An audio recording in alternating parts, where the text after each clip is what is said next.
سورہ فتح سورہ فتح کی آیت نمبر 2 میں جو نبی صلی اللہ علیہ وسلم کو کہا گیا جی کہ اللہ آپ کے اگلے پچھلے گناہ معاف کر دے گا، تو اس میں مختلف اس میں تفسیروں میں مختلف اس کے آتے ہیں. جو اہل سنت والے ہیں وہ لکھ دیتے ہیں جی اللہ آپ کے سبب سے لوگوں کے گناہ معاف کر دے گا اگلے پچھلوں کے. باقیوں نے اس کی تفسیر کی ہے جی کہ اللہ آپ کے گناہ معاف کر دے گا. یہ تھوڑا سا آیت کا ذرا اس کی ذرا تفسیر کرتے ہیں کہ اصل کیا ہے. جو تفسیر کرتے ہیں نا کہ آپ کے سبب سے دوسروں کے گناہ بخشے گا، یہ تو میرے بھائی عربی زبان کے ساتھ ٹھٹھا ہے، بالکل تمسخر ہے.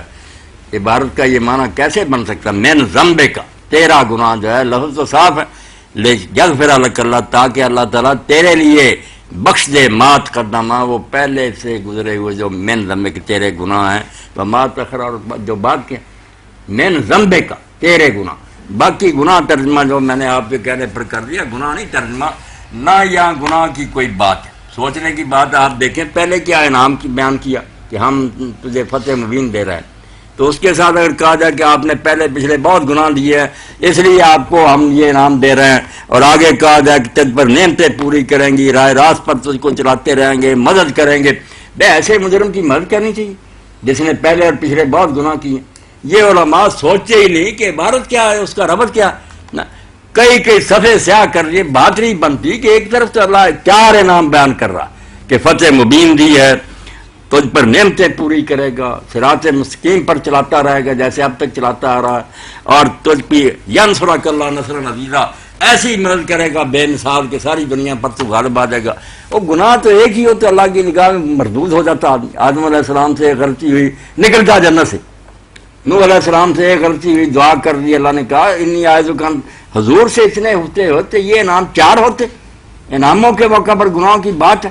توبہ توبہ توبہ، ساری دنیا سن رہے. یہاں ذنب کا معنی الزام ہے کہ تجھ پر جو کافروں کے الزام تھے، تو دیوانہ ہے، پاگل ہے، شاعر ہے، وہ سارے مریا میٹ ہو جائیں گے. یہ جب میں انعام کروں گا سب کی آنکھیں کھل جائیں گی. اگر یہ پاگل اور دیوانہ ہوتا تو اللہ تعالیٰ اپنے شہر کا قبضہ دیتا، اتنی بڑی مدد کرتا، ہزاروں لشکروں کو تباہ کر کے رکھ دیتا. ذنب کا معنی جیسے امام علی رضا علیہ السلام نے مامون کے دربار میں کہا، گناہ ترجمہ کر کے چھوٹے ہیں یہ بڑے، انعاموں کا تک بنتا کہ تو ایسا مجرم ہے، پہلے بھی کیا تھے اس لیے تجھے یہ انعام دے رہا.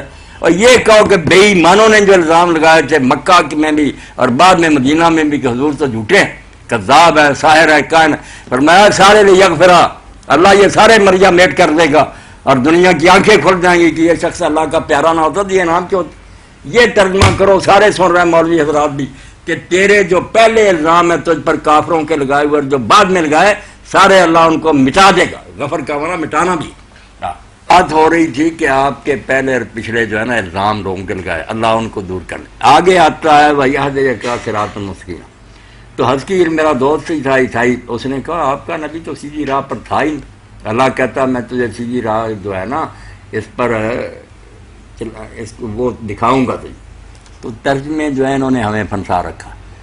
یاد رکھو جہاں ہدایت کا لفظ آئے اور آگے الہ ہو، وہاں ہوتا کہ ایک شخص ہدایت کو نہیں جانتا، بے خبر ہوتا، اس کو سیدھا راستہ بتانا.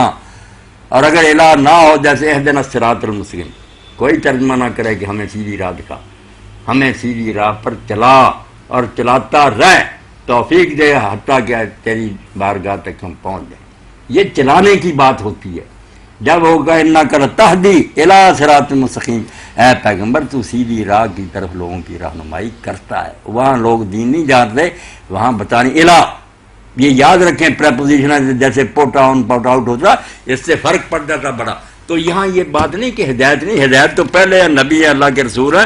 کہا کہ اللہ تعالیٰ جیسے اب تک سیدھی راہ پر آپ کو چلاتا آیا ہے، آپ کو چلاتا جائے گا اور آپ کامیابی کی منزل تک پہنچیں گے. چلو جزاکم اللہ خیرہ.